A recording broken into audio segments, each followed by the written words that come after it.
Et en fait, il faut se taper des ouragans dans la tête pour se rendre compte que en fait, toutes les histoires horribles, surtout d'amour qui t'arrivent, elles sont d'abord ta responsabilité. Elles sont toujours à la hauteur du peu d'amour que tu as pour toi-même. Question courte mais choc. Est-ce que tu t'aimes?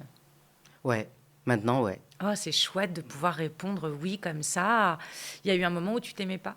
Il y a une vie entière, quasiment. J'ai mis du temps.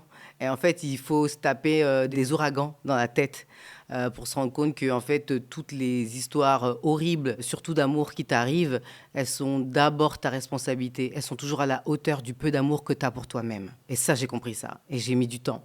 Et donc, du coup, je me suis dit, OK, je peux blâmer l'autre toute ma vie ou je peux faire le travail de voir qu'est-ce qu'il y a d'aimable en moi et y aller vraiment. Et maintenant, je peux dire que oui. Donc, tu as l'impression qu'en fait, si tu as attiré des histoires d'amour qui étaient un peu cata, c'est parce que tu t'aimais pas et que si on apprend à s'aimer davantage, on aura plus de chances d'être dans des histoires d'amour sereines ou pas d'ailleurs, histoire d'amour ou célibat heureux. Ouais, j'ai l'impression que ouais, tu peux rester dans des histoires d'amour catastrophiques pour toi parce que t'as pas suffisamment d'amour pour toi et donc t'acceptes tout un tas de choses qui sont inacceptables en réalité. Quand tu t'aimes suffisamment, bah tu le fais pas, tu vois. Donc et t'attires pas ces mecs-là non plus, je crois. Ces mecs ou meufs, t'attires pas ces gens-là assez vite.